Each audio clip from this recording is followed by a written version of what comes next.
46,07,267 rupees. Total credit అయిన amount అది. ఇంకా ట్యాక్స్ వచ్చేసి 14 lakhs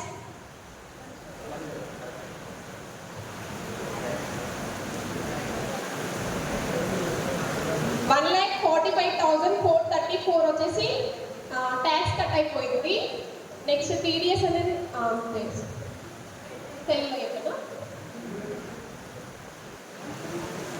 శార్ అకౌంట్లోకి వచ్చిన అమౌంట్ వచ్చేసి 46,07,267 రూపాయలు. ట్యాక్స్ కట్ అయింది 1,45,434 రూపాయలు. సో అర్థమైంది కదండి.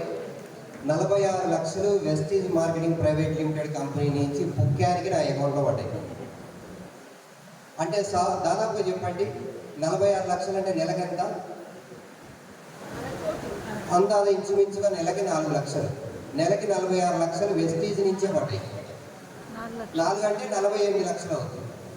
నెలకి 4 లక్షలు అంటే ఎంత అవుతుంది? 48 లక్షలు అవుతుంది. కానీ ఇక్కడ ఎంత వచ్చింది? 46 లక్షలు వచ్చింది. అంటే 2 లక్షలు తక్కువ. ఇంకా నాకు వేరే పనుల నుంచి ఇంకొక 4-5 లక్షలు వస్తూ ఉంటుంది ఆదాయం. మొత్తం ఎంత నా ఆదాయం? ఎంత సంవత్సరానికి? ఎంత? ఎంత? అరకోటి. పవర్ ఆఫ్ వెస్టీజ్ 46 లక్షలు. అర్థమైందా? ఒక ట్రాక్టర్ డ్రైవర్కి ఇచ్చిన ఒక సంవత్సర ఆదాయం. దీన్ని ఇంకా చిన్నగా ఫేక్ గీక్ అని చెప్పుకుంటా తిరగబట్టి. ఇంకేదైనా డౌట్ ఉంటే నా పాన్ కార్డ్ నెంబర్ ఇస్తాను. ఏదైనా డౌట్ ఉంటే పాన్ కార్డ్ నెంబర్ ఇస్తా, వెళ్ళి ఇదే రిసిప్ట్ తీసుకోండి.